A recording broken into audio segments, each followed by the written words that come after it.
الحمدللہ رب العالمین والصلاة والسلام علی محمد الامین اعوذ باللہ من الشیطان الرجیم بسم اللہ الرحمن الرحیم۔ خواتین و حضرات، ہم سورہ مائدہ کی آیت 3 سے درس کی ابتدا کر رہے ہیں۔ اس سے پیچھے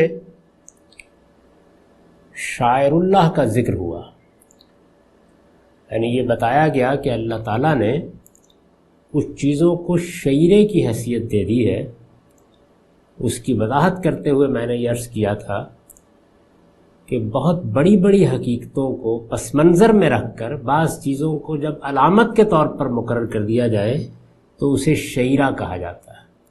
بڑی حقیقتوں کا علامتی اظہار، علامتی اظہار کی اہمیت غیر معمولی ہے۔ اس کے لیے میں نے مثال بھی دی تھی۔ یہ جو ہم نماز پڑھتے ہیں، اگر آپ غور کریں تو اس میں یہ رکوع، یہ سجود کیا ہے؟ قیام کیا چیز ہے؟ ہاتھ باندھ کے آپ کھڑے ہیں، آپ گھٹنوں کے بل جھک گئے، آپ نے پیشانی زمین پر رکھ دی، یہ کیا چیز ہے؟ یہ بھی اللہ تعالیٰ کے ساتھ ہماری محبت کا اور اس کی عظمت کے اعتراف کا علامتی اظہار ہے۔ ہم مصافحہ کرتے ہیں، معانقہ کرتے ہیں، یہ کیا چیز ہے؟ یہ بھی دوسروں کے ساتھ ہمارے تعلق خاطر کا اظہار ہے۔ ہم کسی کی پیشانی محبت سے چوم لیتے ہیں، یہ سب چیزیں کیا ہیں؟ یہ وہ علامتیں ہیں، اور یہ علامتیں بڑی غیر معمولی اہمیت رکھتی ہیں۔ تو اس وجہ سے خاص طور پر ان کی تاکید کی، اور اس میں مسلمانوں کو یہ اخلاقی اصول بھی سکھایا تھا کہ تمہارے تعاون کی بنیاد بر و تقوی ہونا چاہیے۔ یہ کیا چیز ہے؟ ہم جب ایک قوم بن جاتے ہیں، ایک برادری بن جاتے ہیں، ایک خاندان بن جاتے ہیں، تو خاندان، برادری یا قوم کی عصبیت تعاون و تناصر کی بنیاد بن جاتی ہے۔ یہ اگر فطرت کے دائرے میں رہے تو فطرت کا تقاضا ہے، لیکن بعض اوقات یہ حق و باطل کا معیار بن جائے گی۔ یعنی میرا خاندان صحیح ہو یا غلط، میری برادری صحیح ہو یا غلط، میری قوم صحیح ہو یا غلط، ہم دوسرے کی عیوب تلاش کر رہے ہوں گے، اس پر ظلم اور زیادتی میں ایک دوسرے کے ساتھ تعاون کے لیے آمادہ ہو جائیں گے، اس لیے کہ ہم اپنی قوم کے ساتھ، اپنی برادری کے ساتھ، اپنے خاندان کے ساتھ ایک نوعیت کا تعصب رکھتے ہیں۔ یہ جو عصبیت اور تعصب ہے، اس چیز کو قرآن مجید نے یہاں پر پس منظر میں رکھ کر یہ فرمایا ہے کہ تم اب ایک الگ قوم بن چکے ہو، تمہارے مقابلے میں کچھ لوگ تھے، وہ بھی نئے نئے تمہارے اندر شامل ہو رہے ہیں، لیکن ابھی پرانی عصبیتیں، پرانی دشمنی اور اس کے احساسات ختم نہیں ہوئے۔ تو یہ بات یاد رکھو کہ تمہیں تعاون و تناصر کی ایک نئی بنیاد دی جا رہی ہے۔ اس سے پہلے تمہاری قبائلی معاشرت میں ایک دوسرے کے ساتھ تعاون یا ایک دوسرے کی مدد، جس کو ہم تعاون و تناصر کہتے ہیں، اس کی بنیاد قبیلے کا تعلق تھا، خاندان کا تعلق تھا، رنگ اور نسل کا تعلق تھا، وطن کا تعلق تھا۔ اب اس کی ایک دوسری بنیاد قائم کی جا رہی ہے، اور وہ بنیاد کیا ہے؟ تعاونوا علی البر والتقوی ولا تعاونوا علی الاثم والعدوان۔ یعنی اگر حق تلفی کے لیے اپنی قوم بلا رہی ہے، اپنی برادری بلا رہی ہے، اپنا خاندان بلا رہا ہے، تو انکار کر دو۔ اور اگر بر و تقوی میں تعاون کے لیے دشمن بلا رہا ہے تو آگے بڑھو اور اس کے ساتھ تعاون کرو۔ اور فرمایا کہ یہ وہ رویہ ہے جو خدا سے ڈرنے والے اختیار کرتے ہیں۔ واتقوا اللہ، خدا سے ڈرتے رہو، ان اللہ شدید العقاب۔ اگر ایمان لا کر خدا سے اطاعت کا عہد باندھ کر بھی تمہارے تعاون اور تناصر کی بنیاد، تمہاری حمیت اور غیرت کی بنیاد قوم رہے گی، حق نہیں بنے گا، تو یاد رکھو خدا کے عذاب کی گرفت میں آ جاؤ گے۔ اس کی روشنی میں آپ اندازہ کر سکتے ہیں کہ ہمارے ہاں لوگ جب سیاسی تجزیے کرتے ہیں، اپنے قومی اقدامات کی مدافعت کرتے ہیں، تو اس وقت ان کے اندر کون سی روح بول رہی ہوتی ہے؟ کیا یہ روح جو قرآن پیدا کرنا چاہتا ہے کہ اسم و عدوان میں کسی کے ساتھ تعاون نہ کرو، تعاون کی بنیاد بر و تقوی ہونا چاہیے؟ کیا فی الواقع یہی وہ چیز ہوتی ہے جس کو سامنے رکھ کر ہم فیصلے کرتے ہیں؟ یہی وہ چیز ہے جس کی بنیاد پر ہم کسی چیز پہ حکم لگاتے ہیں، یہی وہ چیز ہوتی ہے جس کو سامنے رکھ کر ہم حق و باطل کے معیار طے کرتے ہیں۔ کیا ہم اس پوزیشن میں ہوتے ہیں کہ بدترین دشمن کے بارے میں بھی اگر سچائی ہے تو اس کا اعتراف کر لیں، اور اگر اپنی غلطی ہے، اپنی قوم کی غلطی ہے، اپنی قوم کی لیڈرشپ کی غلطی ہے تو برملا مان لیں کہ یہ غلطی ہے؟ اور اگر کبھی کوئی اقدام کرے، ظاہر ہے کہ دنیا میں آپ کو ایک دوسرے کے ساتھ تعاون کرنا پڑتا ہے، تو اگر کوئی اقدام کریں تعاون کے لیے تو یہ سوچ کر کریں کہ یہ تعاون بر و تقوی پر ہونا ہے، یہ اسم و عدوان پر نہیں ہونا۔ یعنی خواہ ہمارے مفادات ختم ہو جائیں لیکن ہمیں ہر حال میں جس اصول پر تعاون کرنا ہے وہ یہ اصول ہے۔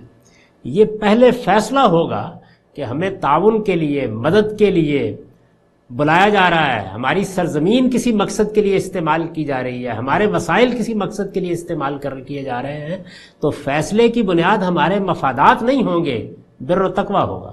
پہلے یہ فیصلہ ہونا چاہیے کہ وہ اقدام کیا برحق اقدام ہے جس میں ہم تعاون کرنے جا رہے ہیں، یا وہ ایک ناحق اقدام ہے جس میں ہم تعاون کرنے جا رہے ہیں۔ تو قرآن مجید نے یہاں پر جب خاص طور پر عصبیت اور دشمنی کے پس منظر میں ایک ہدایت دی تو ساتھ ہی یہ لافانی اصول بھی بیان کر دیا کہ تعاونوا علی البر والتقوی ولا تعاونوا علی الاثم والعدوان۔ حقیقت یہ ہے کہ یہ دونوں آیتیں جب مل جاتی ہیں تو یہ دونوں مل کر ہمارے سامنے ہماری سماجی، اخلاقی، معاشرتی، بین الاقوامی زندگی کا ایک وسیع اصول رکھ دیتی، یعنی بندہ مومن کے کھڑے ہونے کی جگہ ہی دوسری بن جاتی ہے۔ اس کے سامنے اصل چیز بر و تقوی ہے، نیکی اور تقوی۔ خدا سے ڈر کر کوئی اقدام کیا جا رہا ہے، نیکی اور خیر کے لیے اقدام کیا جا رہا ہے، تو دشمن کے ہاتھ میں بھی ہاتھ دینے کے لیے ہمیں تیار ہونا چاہیے۔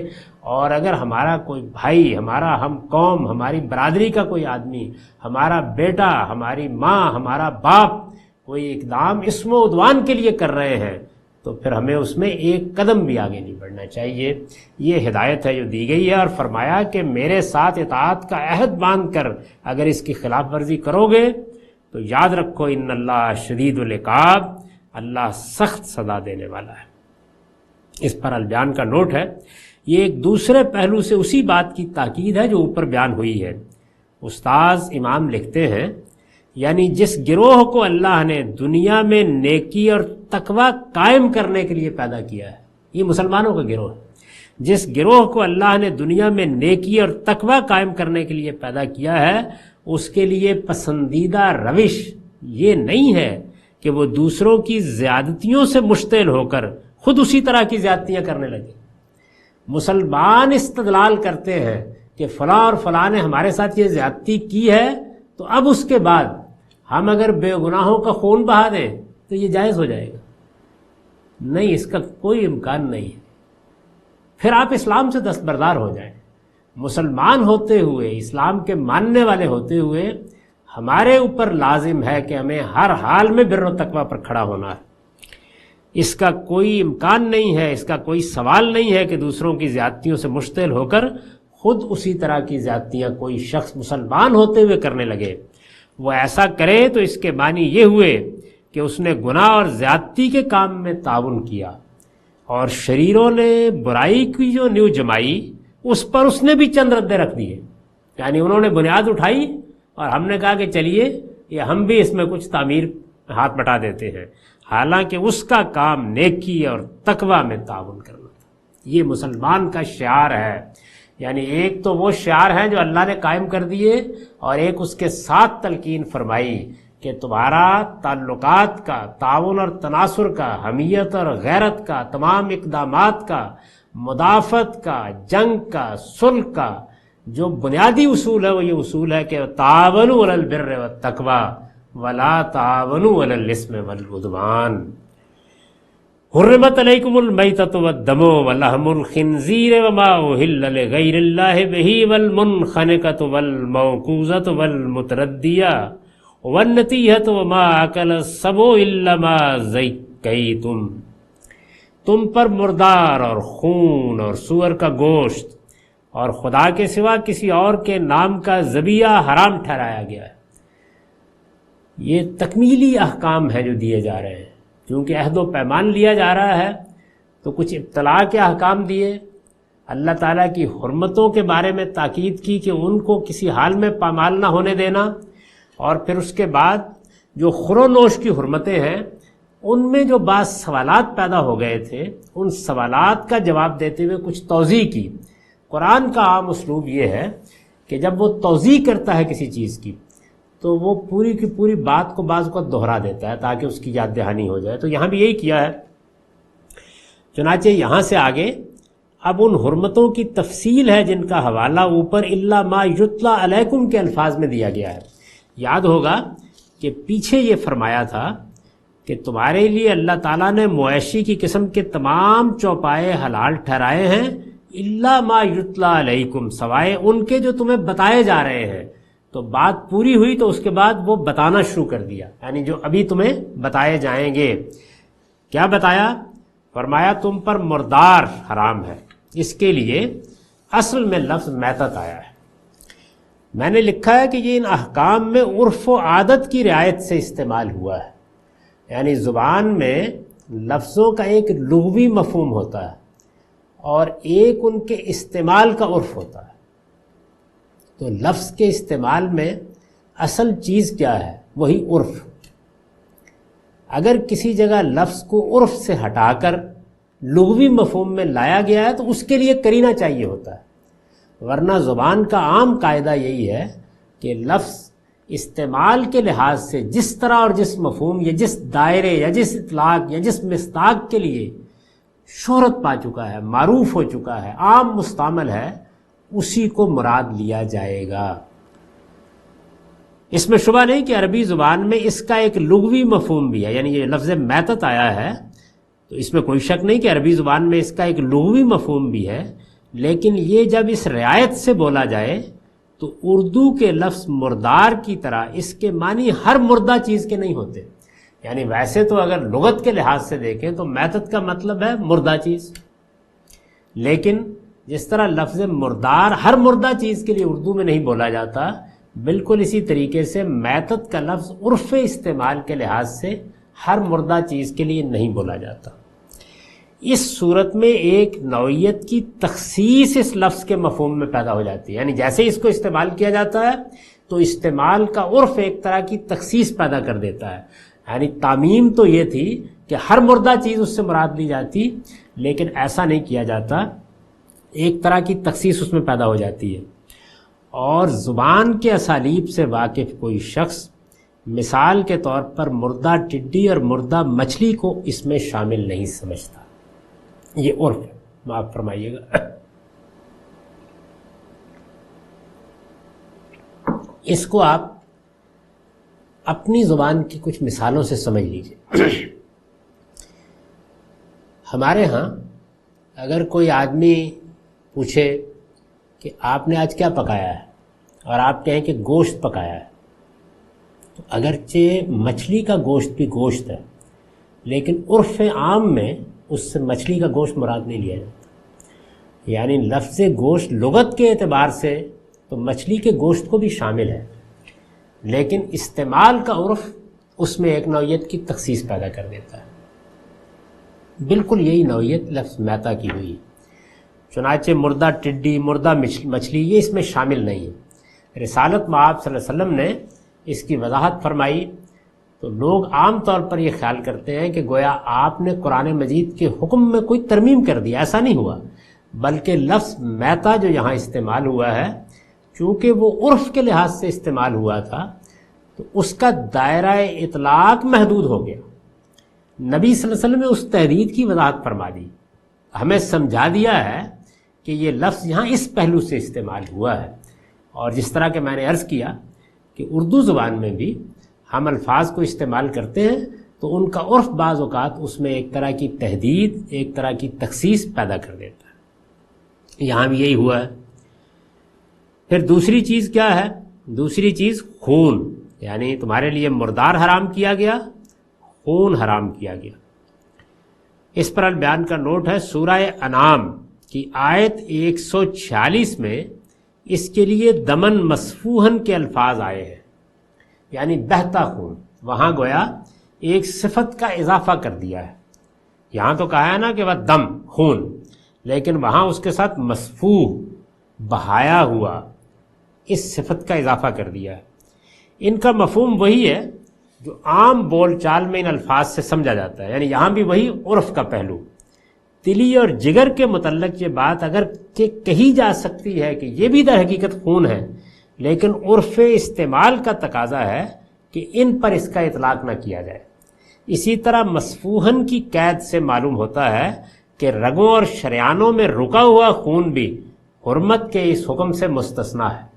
یعنی یہ دیکھیے، یہ وہ استثناء ہے، کچھ چیزیں اس میں شامل نہیں ہیں، یہ زبان کے عرف کے لحاظ سے شامل نہیں ہیں۔ اب ان کو اگر کوئی فقیہ بیان کرے گا یا رسالت میں آپ صلی اللہ علیہ وسلم اس کی وضاحت فرما دیں گے تو یہ قرآن کے کسی حکم میں کوئی تغیر و تبدل نہیں ہے، بلکہ قرآن کے منشا کا بیان ہے۔ قرآن میں لفظ جس طرح استعمال ہوا ہے اس کی حقیقت کو واضح کیا گیا ہے۔ تو یہ بات یہاں پر سمجھ لینی چاہیے کہ میتا اور دم، یعنی میتا مردار کے معنی میں استعمال ہوا ہے، اور مردار کا اطلاق جن جانوروں، جن مرے ہوئے جانوروں پر ہوتا ہے انہی پر اس کا اطلاق ہوگا۔ اس میں ہر مردہ چیز شامل نہیں ہو جائے گی۔ بالکل اسی طریقے سے اگر شریانوں میں کچھ خون رہ گیا ہے، ہم نے جانور کو ذبح کیا، تو اس پر بھی اس کا اطلاق نہیں ہوگا۔ یہ اصل میں دوسری جگہ واضح کر دیا ہے کہ دم سے مراد یعنی وہ خون ہے کہ جس کو اگر آپ پئیں یا اس خون کو آپ استعمال کریں تو وہ چیز جو وجہ حرمت ہے وہ نمایاں ہو کر سامنے آ جاتی ہے۔ یعنی آپ ایک گوشت کی بوٹی کھا رہے ہیں اور اس میں کوئی خون کسی شریان میں رہ گیا تو اس میں درندگی کا وہ پہلو پیدا نہیں ہوتا، لیکن اگر آپ خون کا بھرا ہوا پیالہ پی لیں اٹھا کر تو ظاہر ہے کہ نوعیت بالکل تبدیل ہو جاتی ہے۔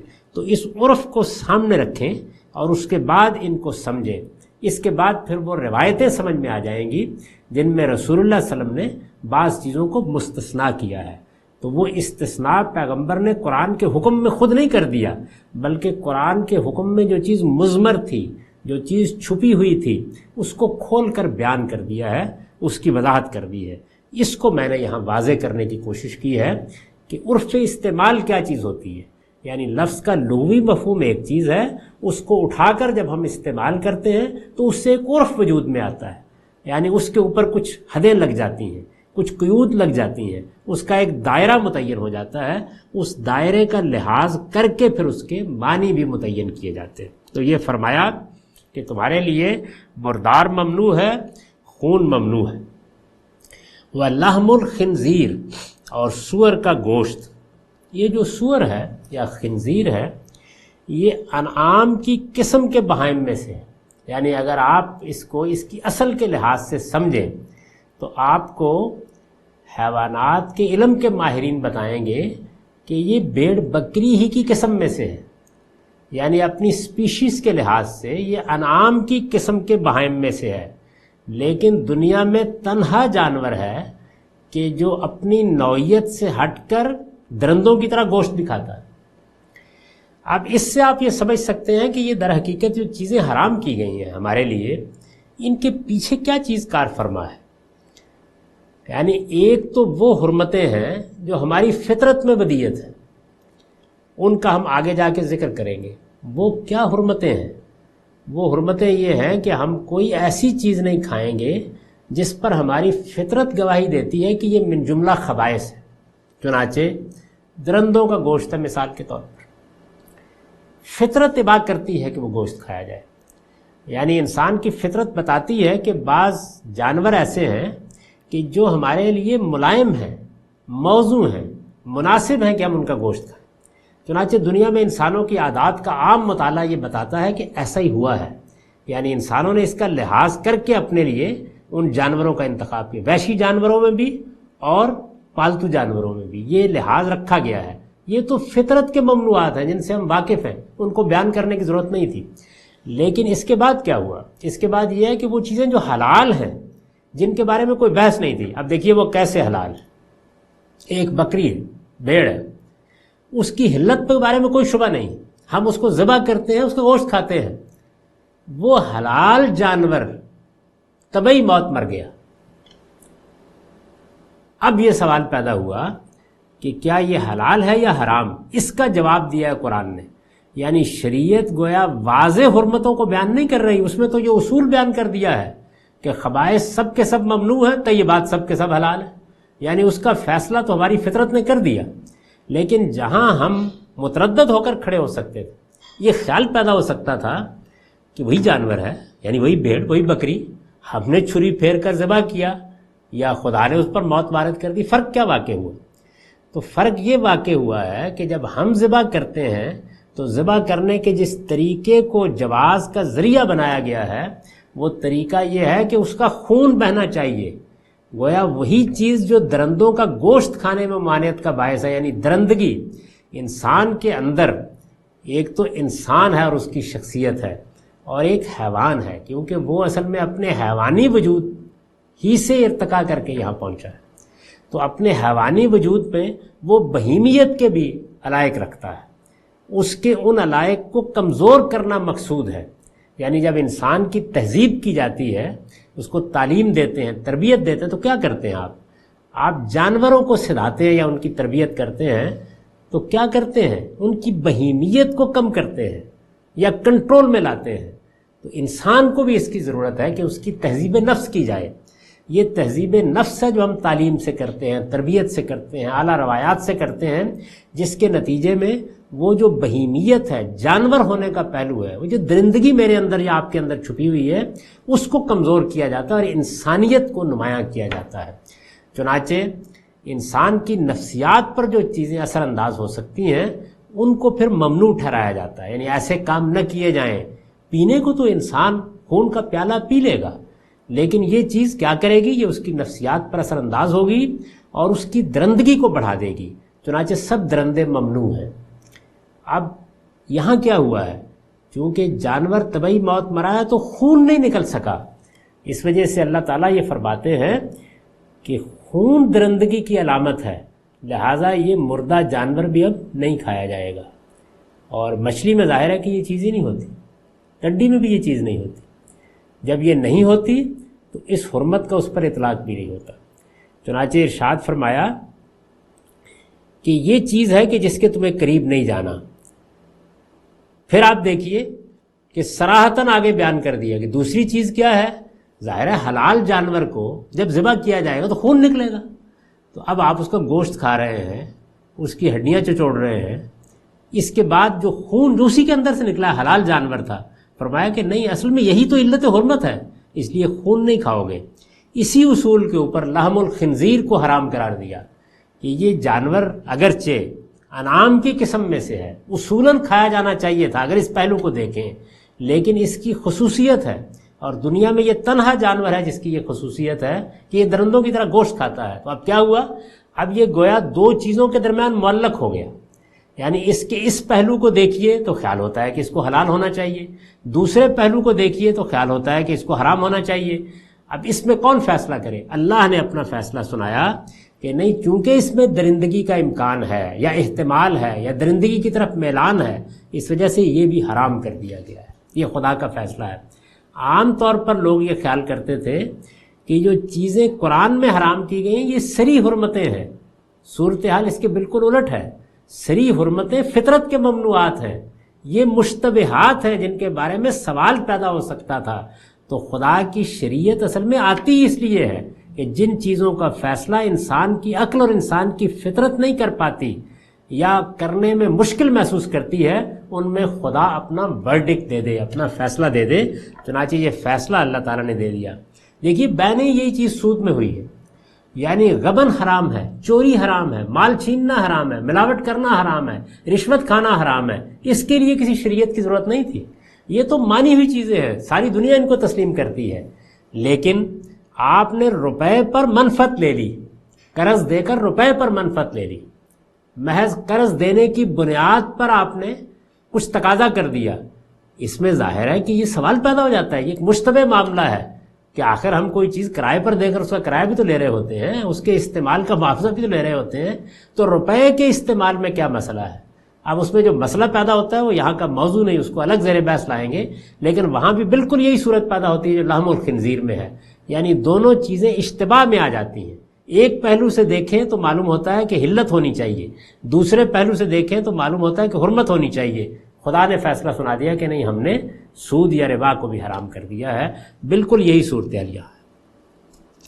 وما اہل لغیر اللہ بہ، اور پھر اس کے بعد خدا کے سوا کسی اور کے نام کا ذبیحہ، فرمایا یہ بھی حرام ٹھہرا دیا گیا ہے۔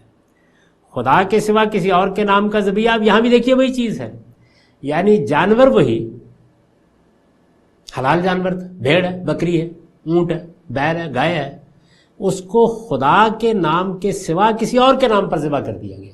اہل لغیر اللہ بہ، جانور کو ہم نے ذبح کرنا ہے، کس لیے؟ کھانے کے لیے، اپنی ضرورت پوری کرنے کے لیے۔ اب جانور ایک جاندار مخلوق ہے، جان کی حرمت ہے، یہ حرمت آپ کو حق نہیں ہے کہ آپ پامال کر دیں، اس کے لیے خدا کا اذن چاہیے۔ آپ قریب نہیں جا سکتے کسی کی جان کے، کیونکہ جان کو خدا نے حرمت دی ہے۔ تو اب آپ اگر اس کا گوشت کھانے کے لیے اس کو ذبح کر رہے ہیں یا شکار کر رہے ہیں، تو کیا خدا کا اذن آپ کے پاس ہے؟ خدا کے اس اذن کی علامت کے طور پر جانور کو ذبح کرنے کے لیے پابندی لگا دی گئی کہ وہ خدا کے نام پر ذبح کیا جائے گا، تاکہ ہر وقت یہ احساس رہے کہ حرمت تھی اس جان کی، یہ میرا پروردگار ہے جس نے مجھے اذن دیا، اور میں اس کے اذن کی بنیاد پر اس کی جان لے رہا ہوں اور اس کا گوشت کھا رہا ہوں۔ یہ اس اذن کی علامت ہے، معمولی چیز نہ سمجھیے اس کو، ہم سمجھتے ہیں یہ ایک ریچول ہے۔ مسلمانوں کو کہا گیا کہ ٹھیک ہے آپ چھری پکڑتے وقت اللہ اکبر کہیں یا اللہ کا نام لیں یا بسم اللہ کہیں، یہ معمولی بات نہیں ہے، یہ اصل میں اس چیز کی یاد دہانی ہے کہ یہ جان جو تم لے رہے ہو، تمہیں اس کے لینے کا حق نہیں تھا، تم اس کے قریب نہیں پھٹک سکتے تھے، خدا نے اس کا اذن دیا ہے، اور خدا نے اذن دیا ہے تو یاد رکھو کہ یہ اس کا اذن ہے، تو اس کے نام کے بغیر تم اسے ذبح نہیں کر سکتے، اور اگر کرو گے تو پھر یہ تمہارے لیے حرام ہو جائے گا۔ تو یہاں ارشاد فرمایا کہ ایک تو یہ ہے کہ خدا کے نام پر ذبح نہیں کیا گیا، اس سے آگے بڑھ کر یہ ظلم کیا گیا کہ اسے خدا کے سوا کسی اور کے نام پر ذبح کر دیا گیا۔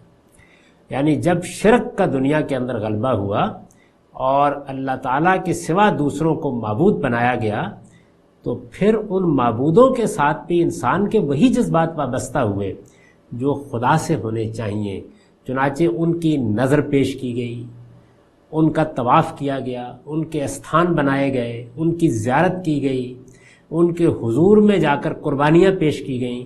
اسی طریقے سے جانور بھی ان کے نام پر ذبح کیے گئے، اس کو بھی حرام کر دیا گیا۔ تو یہاں کیا ہوا ہے؟ جانور حلال تھا، تو سوال پیدا ہوا نا اس کے بارے میں بھی کہ اگر خدا کے نام پر اس کو ذبح نہیں کیا گیا، کسی اور کے نام پر ذبح کر دیا گیا ہے، تو کیا حرام ہو جائے گا؟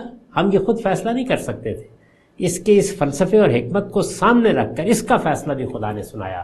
تو یہ چاروں چیزیں جو قرآن میں بیان ہوئی ہیں، یہ سب کے سب در حقیقت مشتبہات ہیں، یعنی جو چیزیں بالکل واضح تھیں، جن کا ممنوع ہونا زیر بحث نہیں تھا، ان کو قرآن موضوع ہی نہیں بناتا، ان کے بارے میں ایک اصولی بات کر دیتا ہے کہ تمہارے لیے طیبات حلال کیے گئے ہیں اور خبائث حرام کیے گئے ہیں۔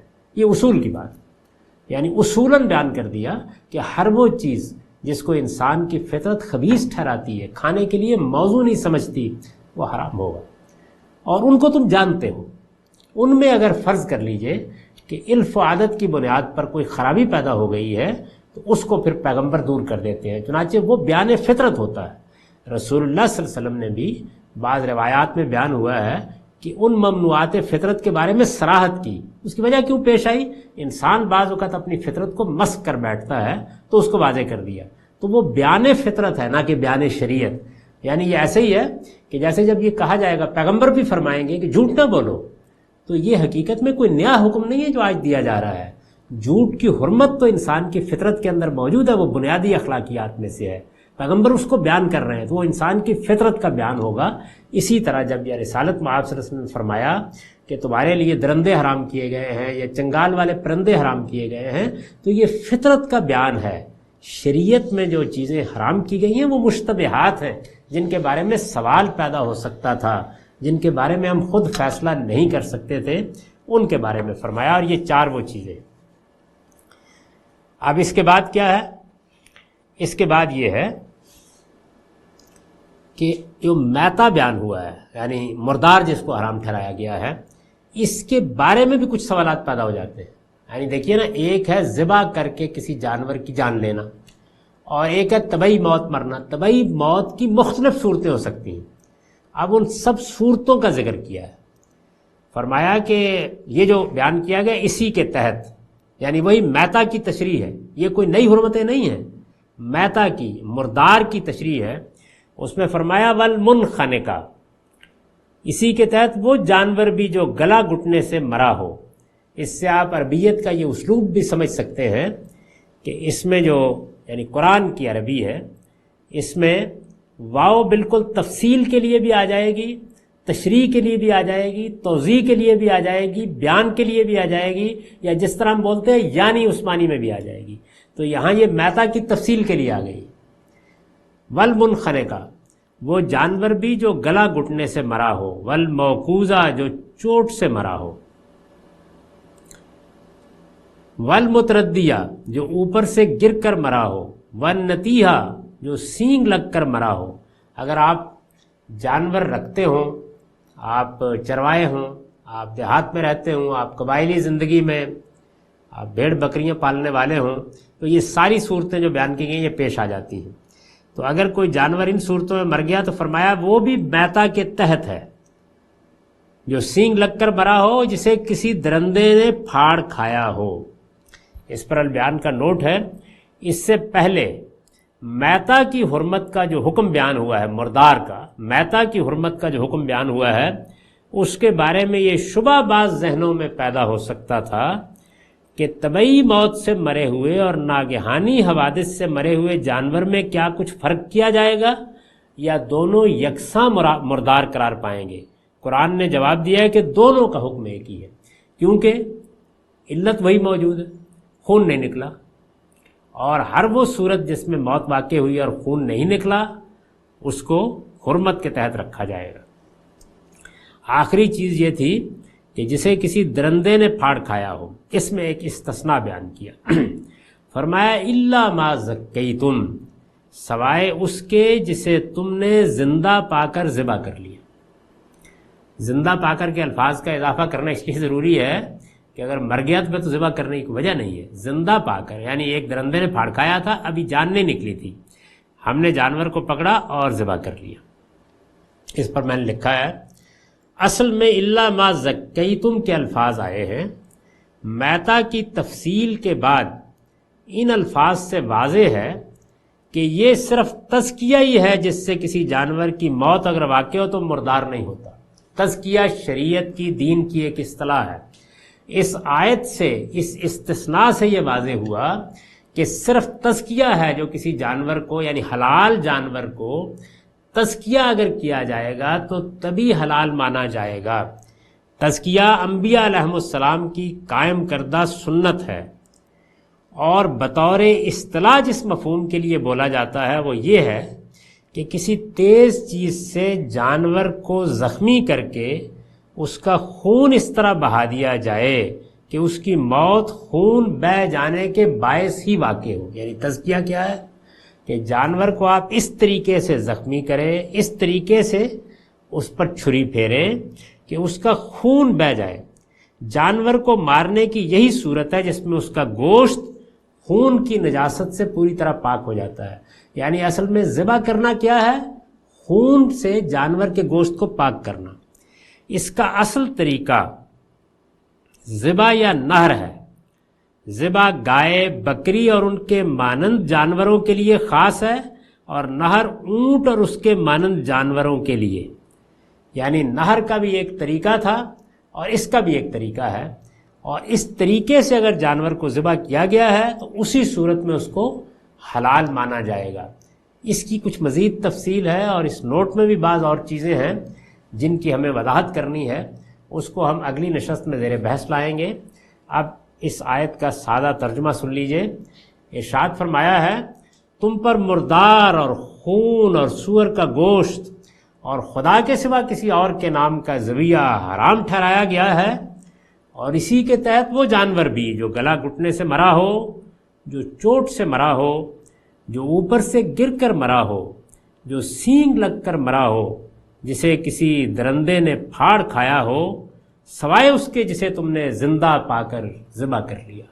اقول قولی ھذا واستغفر اللہ لی ولکم ولسائر المؤمنین۔